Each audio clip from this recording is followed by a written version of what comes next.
대중은 다수의 사람들이라고 아까 선생님이 얘기했어. 그럼 의미 정리 끝난 거야. 대중문화라고 하는 건 뭐예요? 다수의 사람들이 동시에 즐기고 동시에 누릴 수 있는 모든 문화를 우리가 대중문화라고 하는 거예요. 예를 먼저 들어보겠습니다. 대중문화에 해당되는 거. 다수의 사람들이 같이 누구나 손쉽게 즐길 수 있는 문화가 뭐가 있지? 가요. 대중가요라고 하잖아요. 우리가 대중가요. 부잣집 사람들만 들을 수 있고 가난한 사람들은 못 듣고 학력이 높은 사람은 들을 수 있고 학력이 낮은 사람은 못 듣고 그런 거 아니잖아요. 원하면 누구나 손쉽게 접할 수 있죠. 대중문화죠.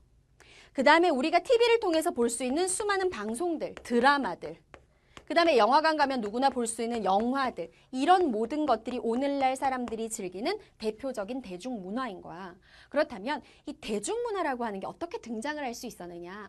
이유가 매우 많지만 가장 대표적인 이유는 두 가지 정도가 있어요. 먼저 첫 번째, 다수의 사람들이 함께 즐기고 누리기 위해서는 거꾸로 생각하면 다수의 사람들에게 동시에 이것들이 퍼져줘야 되잖아, 문화가. 그게 뭐 때문에 가능해진 거야? 앞에서 배운 대중매체 때문에 가능해진 거야. 즉, TV를 틀었더니 드라마가 나오네? 전국에 있는 모든 집에 동시에 드라마라고 하는 게 전달되잖아요. 뭐를 통해서? TV라는 대중매체를 통해서. 즉, 대중매체가 발달하다 보니까 대중문화가 발달할 수 있었다라는 얘기고, 또 하나, 먹고 사는 게 우리나라가 수십 년 사이에 굉장히 많이 발달했죠, 경제가. 그러니까 생활 수준이 향상돼서 누구나 기본적인 문화 정도는 즐길 수 있는 경제 수준을 갖추게 됐다. 그러면서 대중문화가 발달할 수 있게 된 것이다 라는 얘기입니다. 자, 그렇다면 이제 두 번째 특징. 모두가 함께 즐기는 뭐 가요든 방송이든 영화 같은 이런 대중문화는 어떤 특징을 가지고 있느냐? 특징 되게 쉬워요. 첫 번째, 넓은 범위에 굉장히 빠르게 확산됩니다. 요즘 같은 경우에는 이 빠른 속도가 뭐 말할 것도 없죠. 유명한 아이돌 가수가 12시 땡 하고 몇 월 며칠 뭐 7월 1일 0시에 음원을 발표를 했어. 그러면 음원 발표와 동시에 전 세계의 그 음원이 다 공개가 되죠. 뭐 우리나라는 말할 것도 없고 다른 나라에까지 음원이 바로바로 전달이 되면서 전 세계에서 노래만 잘 만들면 폭발적인 인기를 끌 수 있다는 거야. 그러니까 대중문화라고 하는 건 넓은 범위에 굉장히 빠르게 확산되고, 두 번째 특징이 무엇이 있느냐? 다수의 취향에 맞춰야 되잖아요. 하다못해 드라마라고 하는 대중문화를 생각해보자. 드라마를 쓰는 작가나 드라마를 제작해내는 감독은 무슨 생각을 할까? 어떤 소수의 매니아층을 공략하는 드라마를 어떻게 만들지? 이게 아니잖아요. 어떻게 하면 대다수의 사람들이 좋아할 만한 드라마를 만들어서 시청률을 높이지? 이걸 고민하잖아요. 즉, 대중문화는 다수의 취향에 맞춰서 대량으로 생산이 되고요. 다수의 사람들에 의해서 대량으로 소비가 이루어져요. 이게 대중문화의 특징이에요. 여기 특징. 쉽지? 어려운 거 아니야. 예를 들어서 생각해보면 되게 쉬워요. 이제 마지막으로 마무리할게요. 첫 번째 판서. 대중문화는 그럼 과연 사람들의 생활에 어떤 영향을 미칠 것인가? 매우 중요합니다. 심지어 그냥 중요한 게 아니라 서술형에 쓰라는 게 잘 나와요.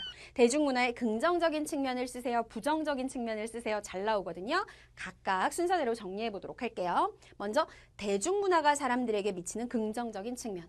첫 번째는 무엇이냐?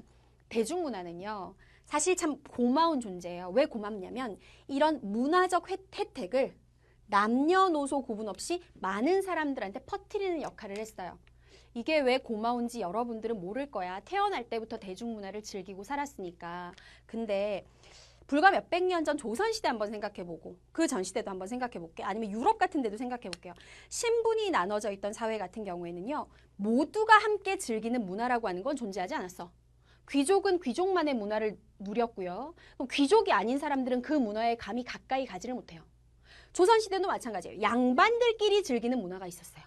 평민이나 노비들은 감히 그 문화가 무엇인지 궁금해할 자격조차 없었어요. 누리기는커녕. 즉, 대중매체가 대중문화를 발달시키면서 소수의 특별한 특권계층이 문화를 자기들끼리만 누리는 것이 아니라 정말 수많은 다수의 사람들이 동시에 같은 문화를 즐길 수 있게 혜택을 주는 역할을 했다. 대중문화가.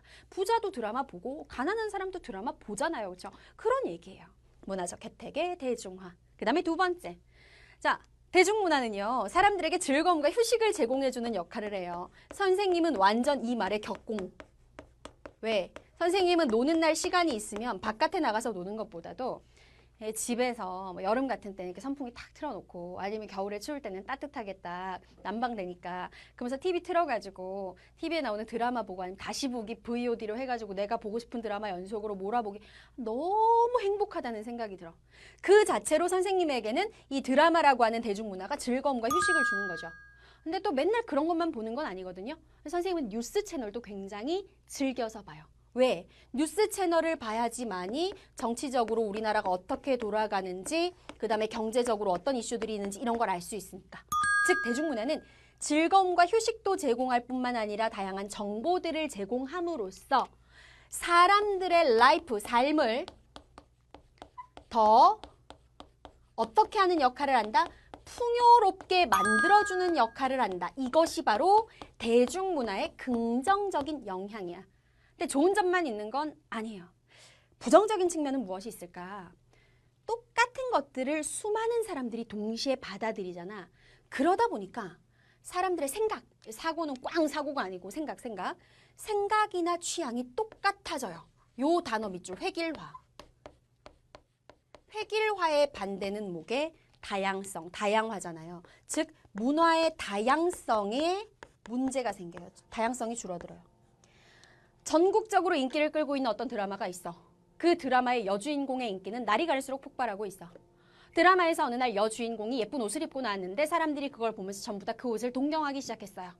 브랜드에서도 그리고 일반 보세에서도 그 옷을 막 찍어내기 시작하죠.